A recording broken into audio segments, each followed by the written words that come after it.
Hey everyone, welcome back to another deep dive. Today we are jumping into something that is, well, it's pretty much taking over the entire world of education right now. Oh, absolutely. It's everywhere. Right. So to kick things off, I want you to imagine this scenario. It's like 8:30 in the evening. You're sitting at your study table, staring at a laptop screen that just feels way too bright, you know? I know that feeling. The late night glare. Yeah, exactly.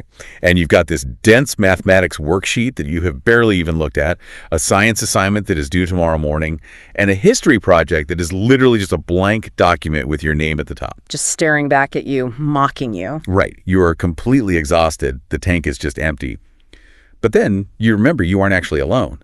Sitting right there in a tab on your browser is a 24/7, instantly responsive, infinitely knowledgeable study assistant, artificial intelligence.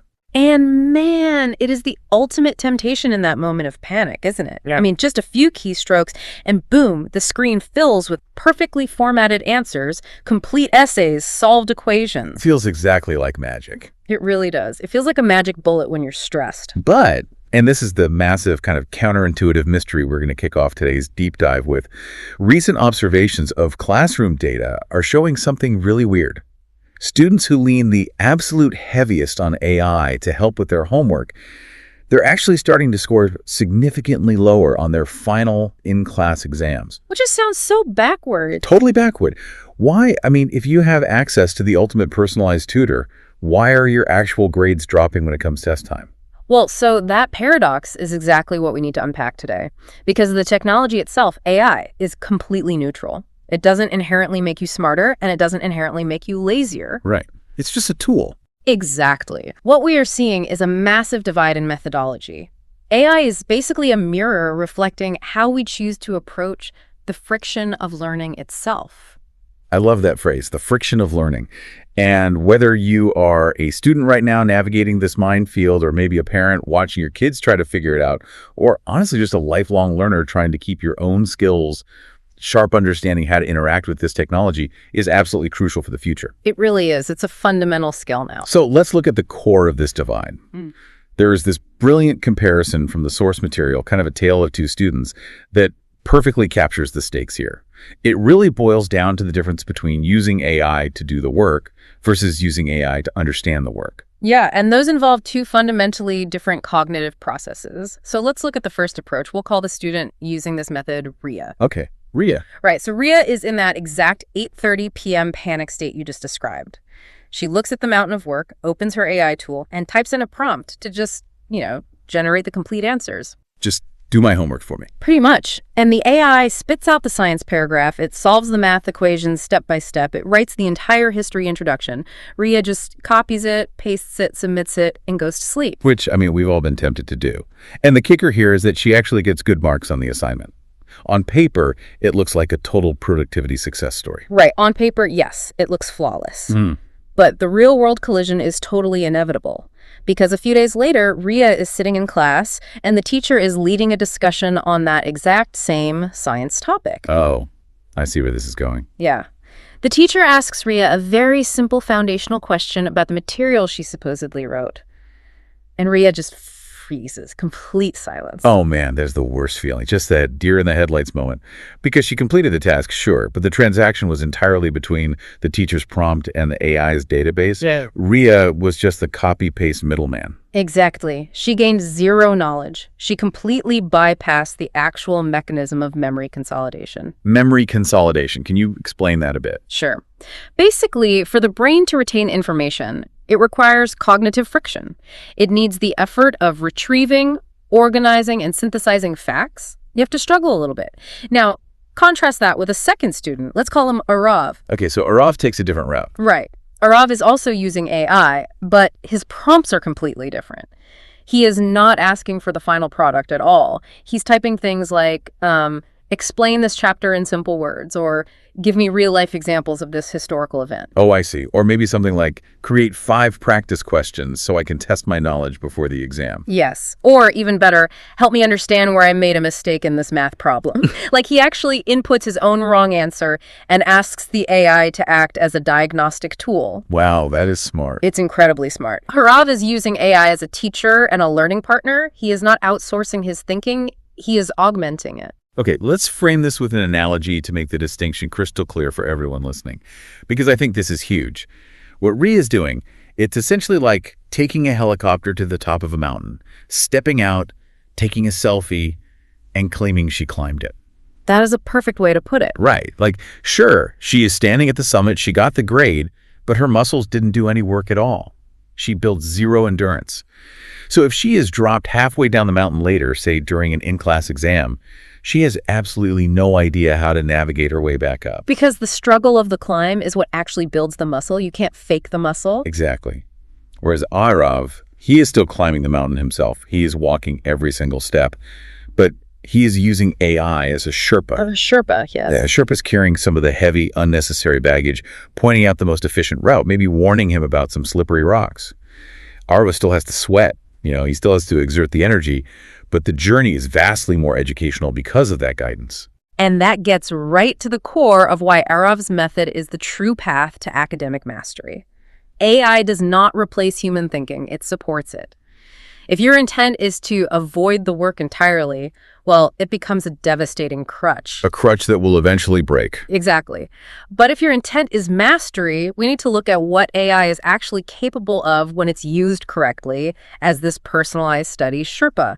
Because there are massive, massive benefits to this technology when applied to education. Oh, for sure. Let's get into those superpowers. Yeah. So the first major benefit is its ability to make difficult topics accessible. Because, let's be honest, textbooks are notoriously terrible at this. They really are. They rely so heavily on dense academic jargon that assumes a baseline of knowledge the student might not even possess yet. Right. It creates this massive barrier to entry where you are spending way more time just deciphering the vocabulary than you are actually understanding the concept. It's like reading a foreign language. But with a large language model, an AI, you can ask it to adjust its teaching approach on the fly.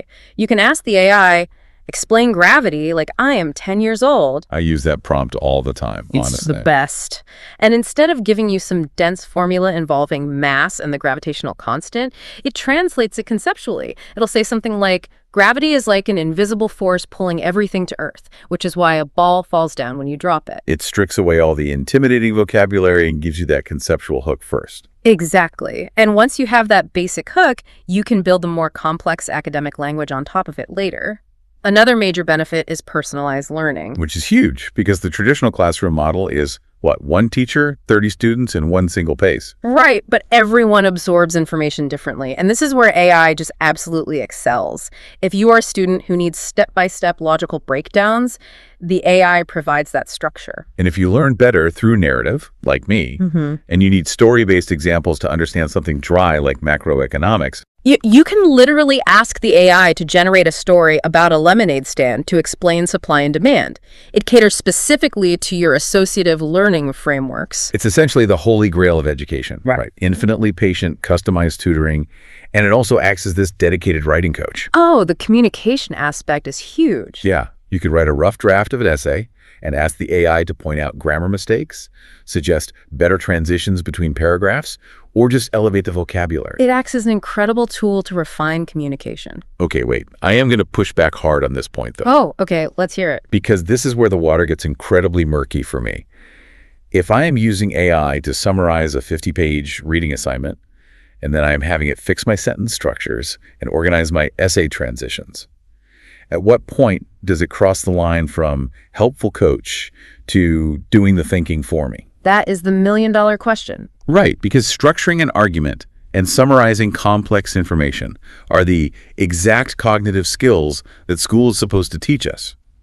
If we outsource the summarizing and the structuring, aren't we just atrophying those skills? That is a very valid concern, and it strikes right at the heart of how we define learning.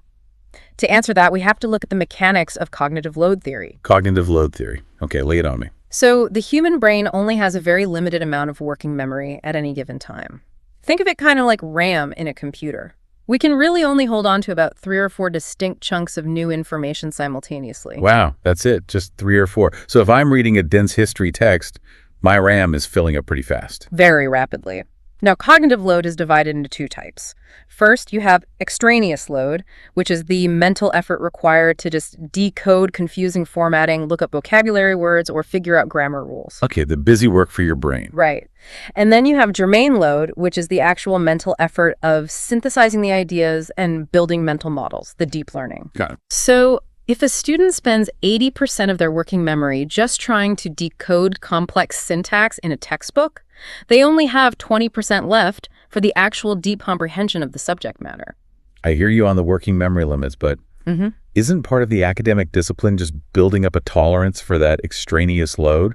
Like, wrestling with the syntax is how we learn to read better, isn't it? Up to a point, yes, absolutely.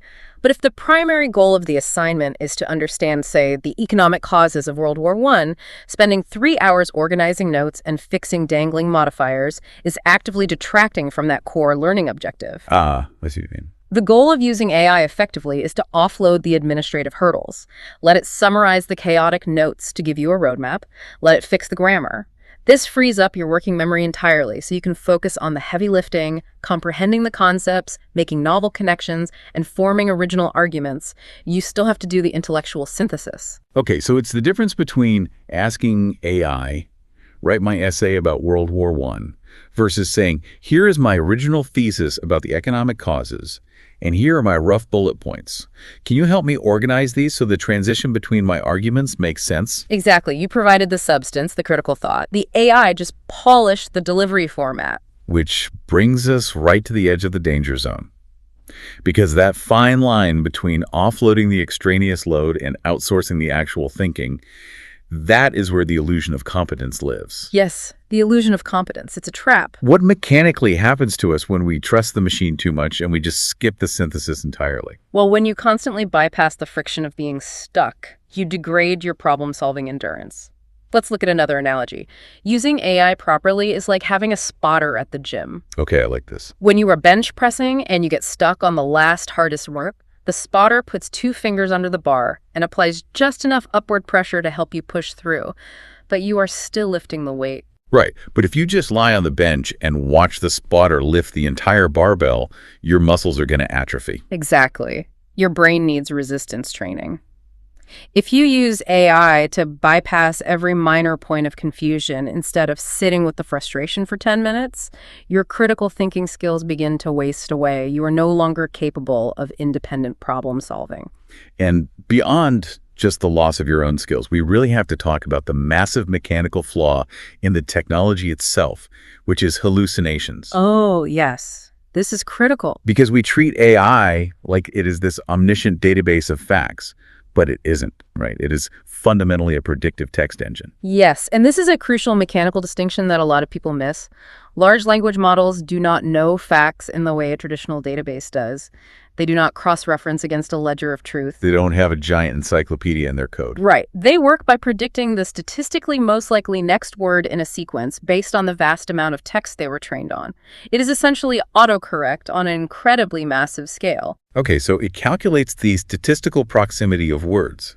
Like, if I ask it about biology, it knows that the word mitochondria is statistically very, very likely to be followed by powerhouse of the cell. Yes.